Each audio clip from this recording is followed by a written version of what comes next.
Boa noite, pessoal. Vou dar o início à nossa atividade da noite de hoje, que é palestra, exposição do Evangelho segundo o Espiritismo. Hoje vai ser o capítulo 8, o José vai expor para a gente. Na sequência, a gente faz a fluidificação da água e depois os passes para quem está aqui presente e deseja recebê-lo. Antes, vou fazer uns esclarecimentos. Faz tempo que eu não falo a respeito desse pano que tem aqui na nossa atividade. Para aqueles que são novos, esse pano não tem nada espiritual, não tem nenhum significado espiritual, é que a gente grava as nossas atividades e transmite elas pela internet, né? A gente precisa fazer esses esclarecimentos porque muitas vezes as pessoas ficam procurando justificativas nesse sentido, mas é tudo uma questão de, para quem está nos acompanhando, ver uma imagem aqui atrás, não ver o salão. Tá certo? Aproveitando o momento, a gente pede para que vocês compartilhem as nossas atividades, curtam já o vídeo para vocês que vêm agora, nesse momento, curtam antes para não se esquecer, porque depois a gente entra em reflexão, entra para dentro de si mesmo, com os nossos pensamentos, que é o objetivo da nossa atividade, e esquece de fazer essas coisas formais que são necessárias para a gente, para a divulgação do conteúdo espírita. Então, vocês que estão em casa, que nos acompanham, separem o recipiente com a água, qualquer tamanho, qualquer quantidade. E o essencial, fundamental de tudo, prestem bastante atenção na atividade, tentem seguir a linha de raciocínio do expositor, para que vocês possam vislumbrar uma nova perspectiva na vida baseada no Evangelho. Assim como todos nós que estamos aqui presentes, que a gente se volte para dentro de si. Todos nós, a gente chega aqui com algum problema, alguma dificuldade, muitas vezes pressionado pela vida, por coisas que a gente não consegue entender. Que a gente se volte para esses acontecimentos na nossa vida e busque uma sincera resposta para tudo isso, deixando de lado a nossa revolta, o nosso ego, que tanto nos destrói, e que possamos abrir o nosso coração aos espíritos superiores que investem na nossa vida, que nos inspiram e que esperam de nós a mudança e a abertura necessária. Que o Evangelho seja a luz da nossa vida, que possamos compreendê-lo um pouco mais na noite de hoje.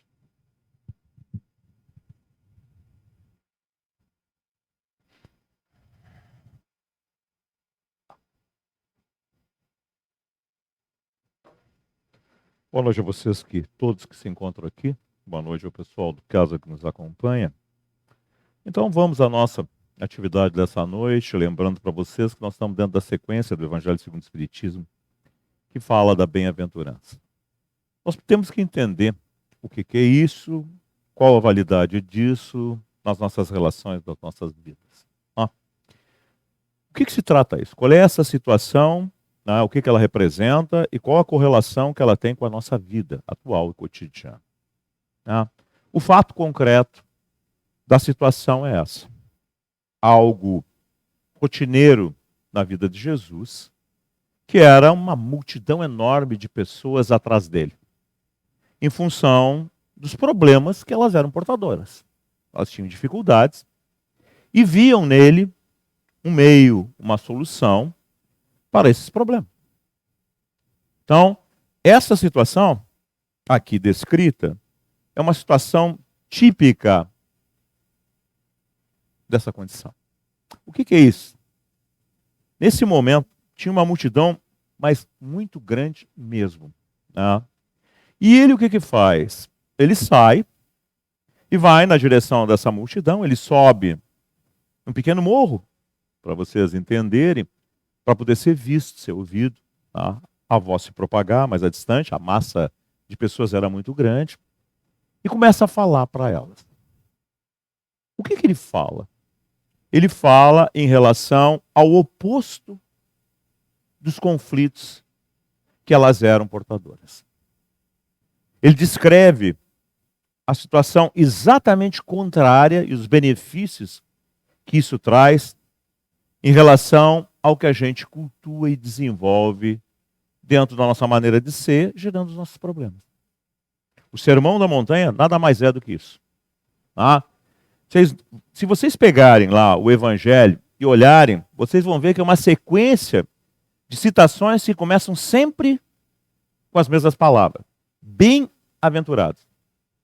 O que é ventura? Ventura é um estado de felicidade. Né? Ventura no bem, então, é um estado de felicidade no bem. Vocês vão dizer, não, mas é redundante isso, ou seja, é óbvio. Não, não é óbvio, não. Tem muitas pessoas que têm felicidade no erro, no engano, na ilusão. O mundo está cheio disso. Tá? Vou dar um exemplo notório para a gente falar para pensar. O alcoólatra que foge de uma situação, que tem dificuldade de enfrentar ela, como é que ele fica feliz quando ele bebe? Porque ele amortece o seu conflito. Aquilo ali, aquele estado de felicidade, entre aspas, dele, é realmente alguma coisa que o conduz a uma situação mais plena? Evidentemente que não. Mas naquele momento, aquilo que abafa a pressão que ele sofre, faz com ele que se sinta bem. Então notem, que nós poderíamos dizer que isso é uma aventura para ele, ele fica feliz com aquela situação. Mas não é uma aventura no bem, porque não resolve. Mais adiante, ele vai voltar a beber de novo para fugir. Então notem que essa palavra caracteriza então um estado de felicidade na direção real, efetiva, prolongada, que dura. Então, o que é esse conjunto? Se nós olharmos lá no Evangelho, na Bíblia, vocês vão ver que existe uma frase atrás da outra. Cada uma olhando para um determinado aspecto. O que se viu na semana passada? Qual era o título? Bem-aventurados os pobres de espírito, que é um sinônimo de humildade. Por que vale a humildade? Vamos olhar o oposto, que a gente conhece e que é mais fácil de fazer entender. O que é o oposto da humildade? A vaidade. A vaidade na criatura cobra um tributo, ou seja, na realidade, opressiona constantemente, o incomoda constantemente, sim. O vaidoso, na realidade, tem que manter aquilo que sustenta a sua vaidade. Então, se ele tem dinheiro, cada vez ele tem que ter mais dinheiro. Se ele, na realidade, se preocupa com as características do corpo, cada vez ele é mais obrigado a se dedicar a esse tipo de situação. Se ele, na realidade, é alguém que busca um desenvolvimento intelectual para ser notório, cada vez ele tem que fazer mais isso. Então vocês notem, eu peguei 3 exemplos, como poderia ter pego uma infinidade enorme. Isso faz com que o indivíduo que esteja dentro disso tenha uma ansiedade enorme, constante, da necessidade de manter aquilo constantemente, cada vez em nível maior. Então vocês acham que alguém realmente é feliz assim? Ou isso gera nele uma angústia, uma dificuldade constante? Pensem. E assim, todas as situações de cada área que vão ser desenvolvidas dentro dessas citações. Então, o indivíduo, aparentemente, a gente olha e muitas vezes admira, né? Mas o quanto custa para ele? Vocês olhem, por exemplo, vamos pegar assim quem é notório nessas situações, olhem quanto conflito existem nessas pessoas que são cantoras, que na realidade têm destaque, que estão constantemente na televisão, na mídia, elas não são escravas dessas situações.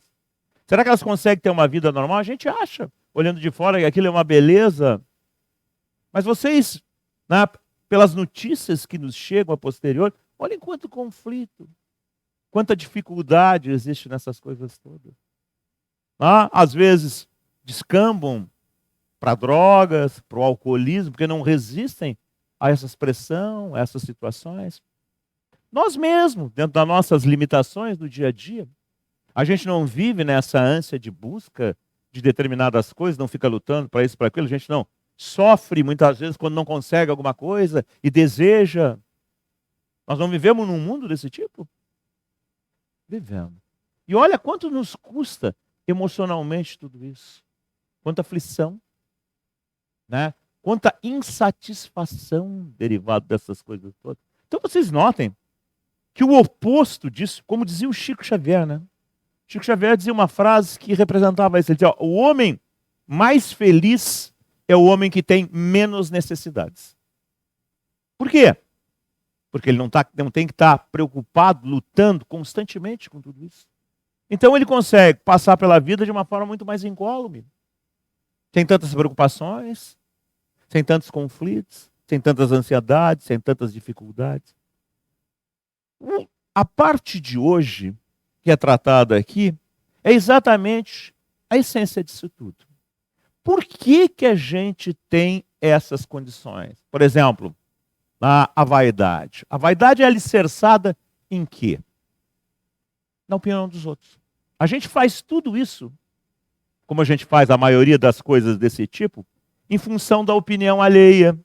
A nossa insegurança interna é tão grande, mas tão grande mesmo, que a gente vive preocupado em função da natureza, de como os outros nos olham, nos observam. A gente vive muito mais pelo conceito dos outros do que pelo conceito de nós próprios. Se vocês pararem para pensar, vocês vão ver como é assim, esse tipo de situação. E isso, o que que faz? Faz com que a gente tenha uma maneira de viver que muitas vezes ela não é uma maneira normal, espontânea, tranquila. Vocês olhem, por exemplo, eu vivo falando nisso, mas porque é o modelo da nossa época, né? Olha o Facebook, que todo mundo tem Facebook, né? Qual é a característica lá do Facebook, dessas coisas todas, desses eventos de mídia e de internet? A gente não vive lutando para botar uma coisa nova, aparecendo as fotos que a gente tira de uma situação onde a gente foi, ou que a gente comprou alguma coisa, ou que a gente está com uma roupa nova. Não é sempre uma situação desse tipo. Ou que a gente se reuniu com alguém. Enfim, não é essa a característica geral. Eu estou perguntando para você. Pense se não é assim. O que nos motiva? Não é isso? Por quê? Porque a gente tem essa dependência. Então, sendo dessa maneira, a gente não consegue ser espontâneo, ser natural. A gente é moldado pela opinião média que algumas pessoas determinam como padrão de felicidade. Elas formam as ideias do que é o padrão de felicidade. E isso chega até nós. E na grande maioria de nós segue isso, a trancos e barrancos, com enormes dificuldades. Já aquele que não é assim, que é muito mais espontâneo e que não precisa desse tipo de coisa, como é que ele age? Como é que ele é? Ele é natural, ele é espontâneo, ele não depende disso. Ele não tem uma característica, uma personalidade que é moldada por esse tipo de situação. Pense se vocês não são assim. Pensem, se a gente não tem uma maneira de ser dependendo com o tipo de situação, o tipo de pessoa que a gente trata. Será que a gente é sempre o mesmo tipo de criatura? Ou será que a gente muda as nossas características dependendo do tipo de situação ou tipo de pessoa que nós estamos lidando? A gente tem que começar a aprender a ser honesto, em primeiro lugar, e aprender a nos olhar. No Livro dos Espíritos, Santo Agostinho fala que o objetivo do Livro dos Espíritos é esse. É fazer o sujeito se enxergar. Se dar conta. Porque a gente está tão acostumado com essas coisas todas que a gente não se dá conta. Então a gente vive nessas preocupações e muitas vezes a gente cria um formulismo, uma aparência que não corresponde à nossa natureza mais profunda. E a gente vive nesse afã, nessa dificuldade de manter isso. A gente tem essas preocupações. Isso nos consome muito. Então, quem na realidade consegue se libertar disso, consegue viver mais tranquilo. É mais natural, é mais espontâneo. Por quê? Porque ele não depende dessas coisas todas. E a figura aqui colocada é essa. O coração, que é a figura da natureza emocional do indivíduo, é genuíno, é puro. Ele não está moldado por essas coisas todas. Consequentemente, ele não tem esse peso, ele não tem essa opressão, essa necessidade. Olhem, o que é melhor se nós compararmos as duas coisas? Viver constantemente num estado desse tipo? Ou, na realidade, realmente, definitivamente, não ter essas preocupações? Vocês pensam assim na figura notória de Jesus. Jesus não se preocupava com nada dessas coisas todas. Mas com nada mesmo. Ele se levantava de manhã, saía na sua jornada preocupado com o quê? Com o processo de ensinar. Ele se preocupava tanto com a dificuldade dos outros que ele nunca se preocupou com si mesmo. Ele nunca amealhou coisas, ele não juntou coisas. Ele nunca teve uma vida social voltada para ele como nós temos. Nós temos a nossa vida social voltada para nós. Para as nossas necessidades internas, para as nossas afetividades. Pensa se não é assim. Nós vivemos nessa dependência. Por isso que São Francisco tanto falava disso, né? São Francisco, que é um outro exemplo de desprendimento, ele dizia que é preferível dar do que receber. Né? A gente, para nós, é o contrário. A gente gosta muito de receber. Né? Então, a gente está de aniversário, eu tenho uma festa, quanto mais presente coisas a gente recebe, mais feliz a gente fica. Olhem a nossa carência, a nossa necessidade. E notem exatamente isso, a nossa carência, a nossa necessidade disso. Olha o sujeito que é o contrário, que não tem essa necessidade, que tem o prazer de dar.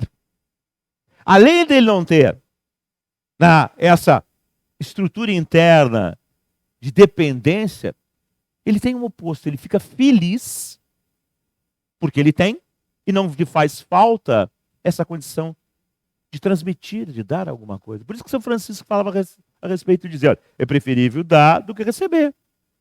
Porque dá quem tem. E eu estou falando emocionalmente, eu não estou falando materialmente. E quem recebe, recebe porque tem necessidade. Então, aqui é necessariamente ainda o mesmo tipo de situação.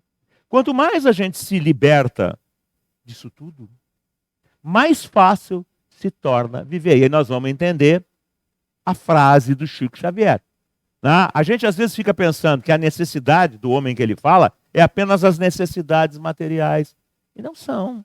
São as necessidades emocionais. Lá quando a gente recebe um presente material, por que a gente fica feliz? Porque a gente tem uma posse, um ganho de uma coisa que no fundo representa para nós ou a afetividade de alguém que pensou em nós precisamos dessa afetividade, ou porque nós vamos ter mais coisas e isso vai representar para os outros que nós somos, na realidade, melhores, mais poderosos ou coisas desse tipo. Então, vejam o quanto esse tipo de coisa trabalha dentro da gente. Isso está no nosso dia a dia. Por que a gente se produz, se arruma, se faz uma série de coisas? Vocês têm que aprender a ser honestos. Se vocês querem entender as coisas, vocês têm que aprender a ser honestos. Por que a gente se produz? É para nós? Pensem. Ou é para os outros nos olharem? Por que a gente quer elogio e coisa desse tipo? Porque a gente não tem uma convicção interna a respeito disso e precisa que alguém nos diga, tu é. E quanto mais dependência da gente tem disso, mais a gente precisa de número maior que bata em cima disso, que nos diga. Por isso vocês olham assim, novamente as ferramentas de internet. Por que as pessoas querem ser seguidas? Por que a quantidade daqueles que os seguem determina um padrão de maior felicidade ou de maior renome? O número de pessoas. Por que isso é significativo? No fundo não é. Né? Se a gente parasse para pensar, essencialmente da ideia, não é. Não é significativo isso. Só é significativo quando a gente depende disso. Então notem que quem consegue viver fora dessas características não sofre a natureza dessas pressões. Nem internamente, nem externamente. E vive de maneira muito mais fácil. Então a ideia do contexto das bem-aventuranças, de uma forma geral, é essa. E a de hoje é isso, é da espontaneidade, da naturalidade, do fato do indivíduo estar fora dessa conjuntura, dessas características.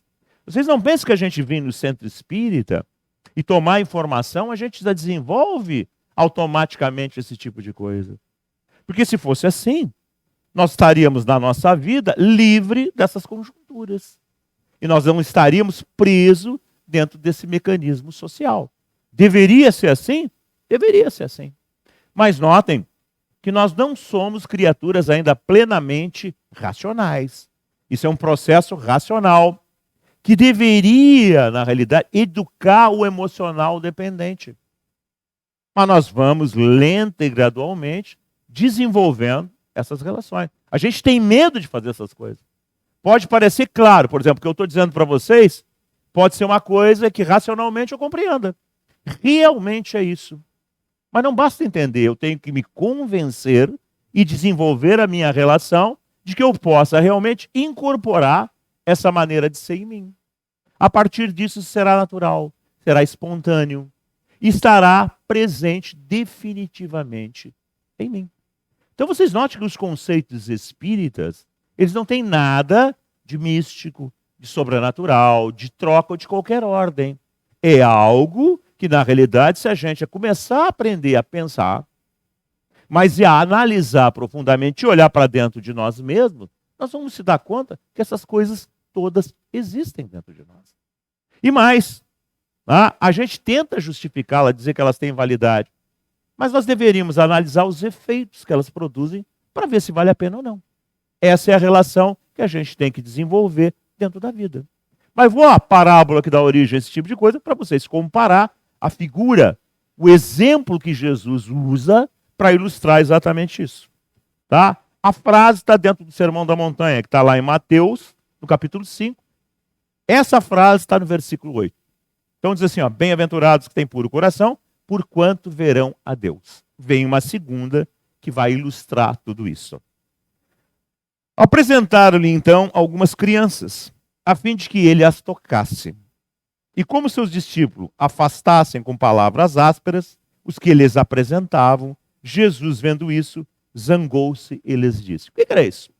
O que as mães sempre fazem. Elas querem o melhor para os seus filhos.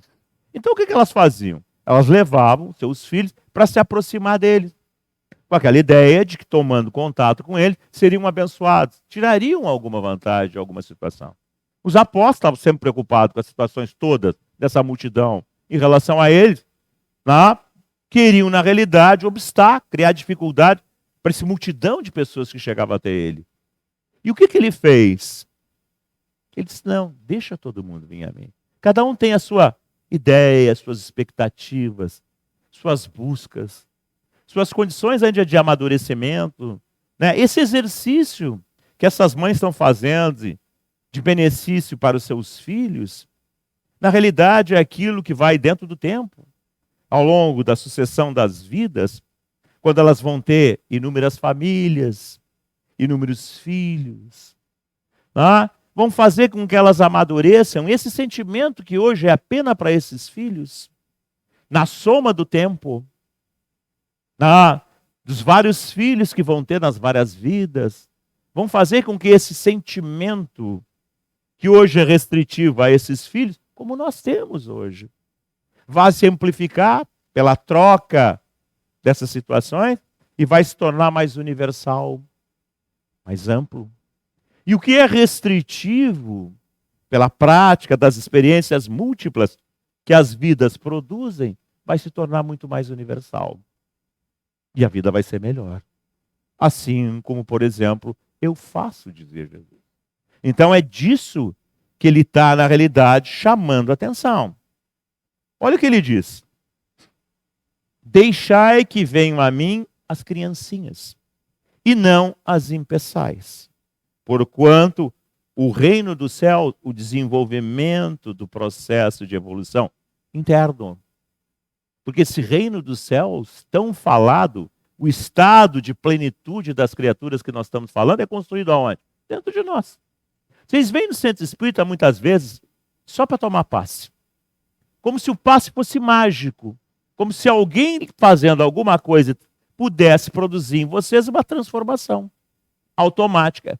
É a ideia que a mãe tinha lá, mandando o filho chegar perto de Jesus. Mas o que a gente aprende dentro da doutrina espírita, realmente? Que, como dizia Jesus, é cada um segundo seus méritos, segundo seus valores. Então, notem que nós temos que desenvolver alguma coisa para que essa coisa presente e desenvolvida dentro de nós nos permita vencer as dificuldades de maneira muito melhor, de maneira muito mais fácil. Porque senão, vou usar o exemplo espírita para vocês. O Chico Xavier não teria tido a quantidade de doenças que ele teve. E ele teve. Inúmeras doenças. Ele passou uma vida de dificuldade, de todos os tipos. E vocês sabem para quê? Para nos ilustrar que a realidade é essa. E que perante a dificuldade e a adversidade, dá para ser feliz e de gerar felicidade nos outros.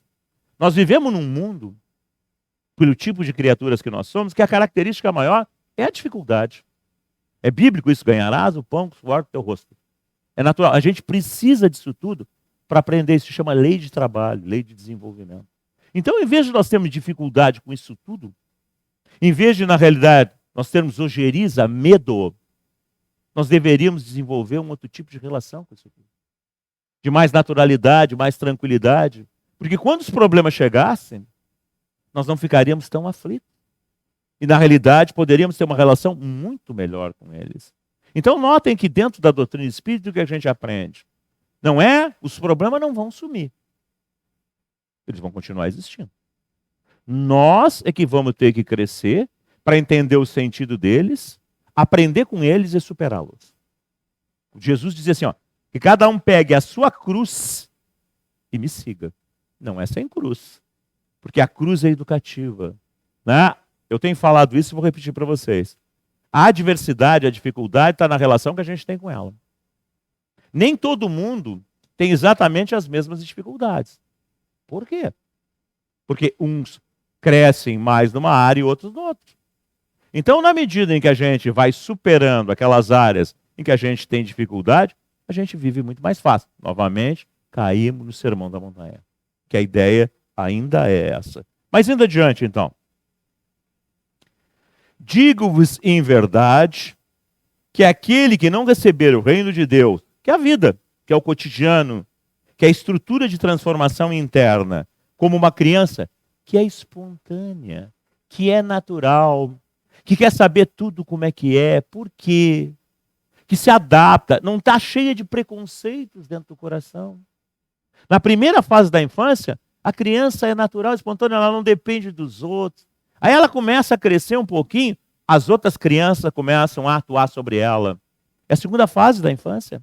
E aí ela começa a se moldar pelas características desse mundo. E aí a gente vê as coisas que acontecem, por exemplo, dentro da escola, o bullying, a competição, mas já é numa segunda fase. Não é na primeira fase infantil. Nessa primeira fase infantil, nada disso existe. E aí começa toda a distorção das coisas dentro do tempo e todos os problemas que isso acarreta. Então é disso que Jesus está falando. Olhem que essa estrutura interna produz no adulto depois uma série de problemas. E mais do que isso, isso vai de vida para vida. Por que vocês acham que tem criança que nasce cheia de problema? Mentalmente, emocionalmente. Por quê? Da onde vem isso? Se não das relações, das sequências das vidas, das coisas que a gente não resolveu. Então a ideia para a gente entender é o quê? Quando a gente recebe uma nova família, a gente recebe uma nova oportunidade. Qual é a missão daqueles que têm relação para conosco, os nossos pais? Olhar esse tipo de situação e nos dar uma nova modelagem. Como? Pela educação formal. O que é isso? Não é colégio. Tem nada a ver com colégio. Tem a ver com a gente olhar e ver a característica daquele ser, que é nosso filho. Quais são as características? Qual é a tendência dele? Como ele se estrutura internamente? O que eu posso, porque eu quero bem ele, fazer para que ele não seja no futuro um adulto cheio de conflitos e gere conflitos? Ensine os outros. Para que ele possa ter uma família melhor. Mas o que a gente faz? A gente não faz isso. A gente educa para quê? Em que sentido? Para competir, para ser melhor, para disputar. E isso muitas vezes transpassa determinados limites e critérios. Ele perde o senso. Internamente ele se corrompe, porque ele quer tudo isso que eu falei no início para vocês. O destaque. Ele é inseguro. Ele não tem amadurecimento. E ele se torna um adulto assim. Exatamente assim. E isso tem custo para ele e para os outros. Pense se não é assim. Olhem os desajustes sociais que tudo isso gera. Olhem os conflitos dentro das famílias. Eu estou falando alguma coisa que não é real? Não, é notório tudo isso. Em nome de quê tudo isso? Para quê? O que adianta eu ter um monte de coisas materiais? Tudo bem, é necessário para a gente viver melhor. Mas o que é o viver melhor? É ter um monte de coisa? Com todo esse custo que eu falei no início para vocês, de manter. De lutar, eu tenho que juntar mais dinheiro para comprar um carro novo. E isso e aquilo, eu vivo nessa correria, dessa situação. Se eu não posso ter um carro novo, porque a minha faixa de renda não permite isso, eu vou ter uma outra coisinha. Mas eu vivo nesse afã, E muitas vezes eu nem me dou conta de tudo isso que está acontecendo na minha volta. Essas crianças que cheias de problemas, porque hoje a maioria é educada por quem? Pelas outras crianças, pela internet. Não é? Claro que é. Quem é que dita a maneira de ser os conceitos? Vocês têm filho? Tem, né? Veja se os filhos de vocês não querem ser aquilo que aparece lá na rede social. Veja se a Anitta não tem muito mais ação sobre as filhas de vocês e os filhos do que vocês. Pensem, eu estou falando bobagem? Não, eu não estou falando bobagem. O custo disso. Quem vai conseguir ter uma equivalência material desse tipo? Não vai. É uma utopia. Mas aquela pressão, aquela coisa que felicidade é aquilo, se não tiver, gera quantos descalabros, quantos problemas, quantas coisas que vocês veem entre vizinhos, entre conhecidos, que são decorrentes de tudo isso. Isso não acontece? Acontece. Isso é real. Isso está acontecendo. Isso tem a ver com o evangelho? Tem. Claro que tem a ver. Porque é decorrente de não seguir nessa direção de naturalidade. São coisas que são enxertadas na nossa cabeça, no nosso coração. São materiais. E eu vou fazer uma pergunta para vocês. Qual é que vai ser a diferença da morte da Anitta para qualquer um de nós? Estou usando ela como exemplo só. Olha, coitada da Anitta, não tem nada que ver essa situação. Mas estou usando como exemplo porque ela é, na atualidade, uma situação nenhuma. No pós-morte dela, ela vai sofrer as consequências daquilo que ela desenvolveu e cultuou. Como a gente vê no fenômeno mediúnico aí. O que adiantou ter todo esse nome, coisa e tal? No pós-morte, o que vai acontecer, que é na sua estrutura interna, o que vai ser sobrevivente, é o que ela desenvolveu. Ela pode ter juntado milhares de reais, não sei quantas casas, não sei quantas pessoas admirando. Que diferença vai fazer isso? Nada. Nenhuma. Ela vai ser aquilo que ela desenvolveu. E vocês pensaram que alguém que viveu uma vida inteira dependendo disso, e de repente isso acaba. A morte diz assim, chega, acabou.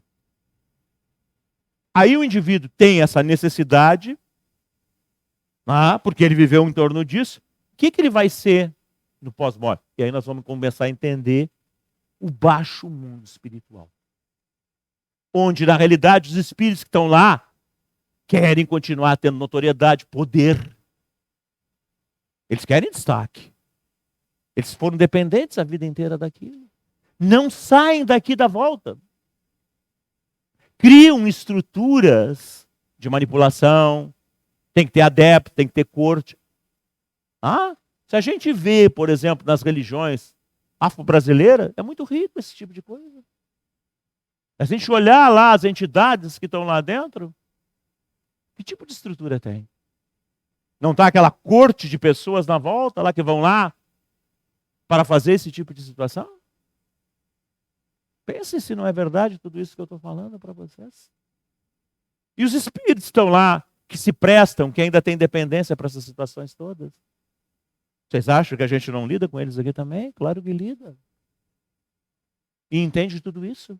Entende a origem, a razão, por que o indivíduo lá se caracteriza de uma determinada maneira, quer ser poderoso. E a maioria das pessoas que vão lá tem medo. Ou ficam lá se dedicando para que ele lhe dê alguma coisa, como se ele tivesse um poder especial. E ele alimenta esse tipo de situação. Então tudo isso acontece. Eu estou citando um fato que é muito corriqueiro, porque tem muita amplitude. A maioria de vocês já deve ter passado e lidado com isso, se ainda não lida. Então, o que isso tudo representa? Isso representa essas dependências na carne, quando nós estamos vivos, entre aspas, na carne, em corpo, mas continua depois de morto. E essas pessoas não saem daqui da volta. Não são espíritos elevados.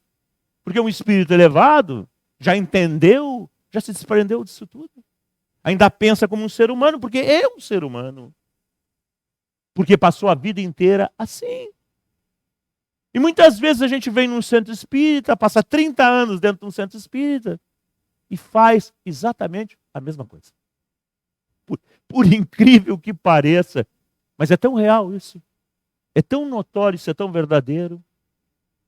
Porque a gente, em vez de aprender com tudo isso, pensar e nos libertar internamente dessas coisas que nos pressionam, a gente continua alimentando esse tipo de situação. E evidentemente que a gente continua dentro dessas agruras. E por incrível que pareça, a morte não termina com nada disso. Como dizia Jesus, é cada um segundo suas obras, segundo seus valores. Então, está na hora de nós começarmos a entender tudo isso de uma forma real e efetiva. Para terminar, né? Então ele diz assim, digo-vos de verdade que aquele não receber o reino de Deus como uma criança, que é espontâneo, natural, nele não vai entrar. Vai ficar aqui, preso aqui no mundo. Não vai ir para dimensões, para estado de equilíbrio correspondente à sua natureza interior. E depois de as abraçar, abençoou-as impondo-lhes as mãos. Que era uma maneira que ele utilizava para transmitir alguma coisa, a imposição de mão, que é a base do passe. A ideia é o quê? Transmitir valores. Aquela criança que está na formação, ele transmitia estímulos para que ela continuasse daquela maneira, para que ela não se corrompesse perante o mundo e continuasse a ser uma criatura equilibrada, não dependente disso tudo. A gente, assim, tem ícones de representação disso, né? Que é o Chico Xavier. Se eu sou católico, lá tem São Francisco. E aí nós vamos olhando assim na história da humanidade, várias pessoas que para nós foram diferentes, mas foram exatamente esse tipo de coisa. Eu vou perguntar para vocês acham, o Chico era rico? Era culto? Estou usando ele como um exemplo espírita. Tinha grande destaque? Não, ele era uma pessoa humilde, simples. Ele foi feliz. Pô, bota feliz nisso. Em 94 anos, com doença, com dificuldade, muitas vezes incompreendido. Mas ele não gerou. Perguntem para as mães que foram lá buscar consolo para os seus filhos que morreram, se elas não têm uma devoção eterna por aquilo que ele fez. Para as pessoas que receberam a sua palavra, a sua paciência, aqueles que ele ia lá embaixo da ponte, que eram abandonados, e ele dava o pouco do salário que ele tinha. Perguntem para essas pessoas se dentro do coração deles ele se apagou. Ele está vivo. Porque ele é uma mensagem de esperança. Então o que vale a pena? Pense na herança. Comparei, alguém que passou a vida inteira nessas agruras de querer ser, desmontar, morre e continua nessa coisa toda, entra nessa estrutura dessas falanges espirituais que combatem, que querem poder, querem controlar o mundo. Ou um Chico que passou sereno, morreu sereno e continua sereno. O que vale mais a pena? Vocês estão me entendendo? Então, vale a pena essas coisas todas? É uma questão de refletir, de analisar os fatos como eles se apresentam e ver o que vale mais a pena. Cada um escolhe o que é para si. Porque vai viver a experiência que vai lhe indicar a natureza do que ele escolheu. E assim que Deus, para terminar, faz com que nós, dentro das nossas livres escolhas, colhamos o que plantamos. E o nosso grande terreno de plantação é aqui dentro.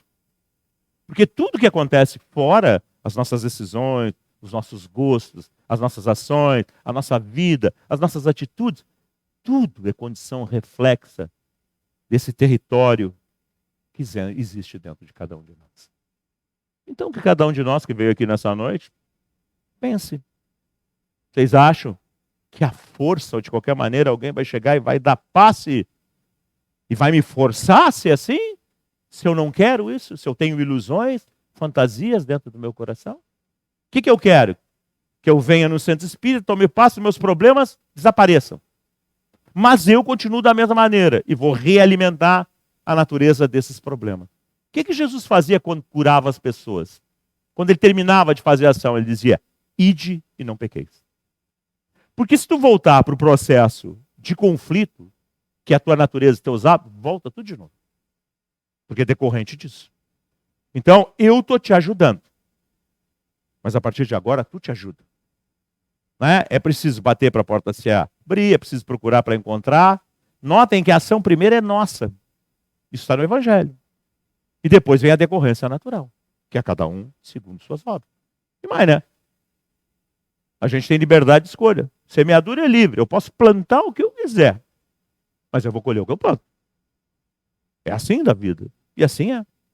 Então, para terminar, vocês que vieram aqui, o que vocês estão plantando?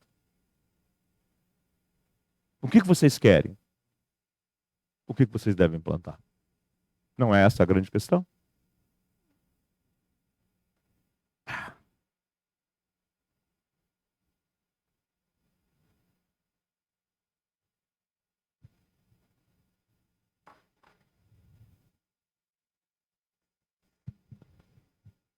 Muito bem, então, que a gente respire fundo, bem fundo, e se volte para dentro de si mesmo para contribuir com a fluidificação da água, que é feita pelos espíritos que zelam por cada um de nós.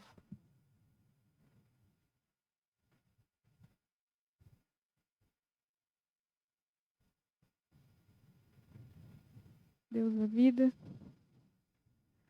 muitas vezes chegamos em situações que nos despedaçam o coração, que parece que nós não vamos ter força para nos levantar. Mas nós entendemos, também com o teu Evangelho, também com situações da vida, que todas essas lições servem para a gente aprender a se levantar e caminhar com mais força, com mais firmeza, com mais determinação e com mais fraternidade do nosso coração. Te agradecemos imensamente a todas as oportunidades, porque sabemos que todas têm o mesmo objetivo. Fixa na nossa água os fluidos do teu amor necessários à nossa recomposição moral e que nós façamos a nossa parte na caminhada da vida. Que assim seja. Agradecemos a todos vocês a noite de hoje. Compartilhem as nossas atividades. Acessem o nosso conteúdo no YouTube. Tem bastante coisa lá já. Tem bastante conteúdo. Tem todo o Livro dos Espíritos até a terceira parte. A primeira, a segunda e a terceira parte do Livro dos Espíritos. Então, vocês já podem, quem se interessar mais profundamente, acessar lá, acessar as atividades, começar a estudar, entender mais, para conseguir ter mais ferramentas para pensar a respeito de si mesmo. Tá certo? Tenham uma boa noite, fiquem em paz e até a nossa próxima atividade.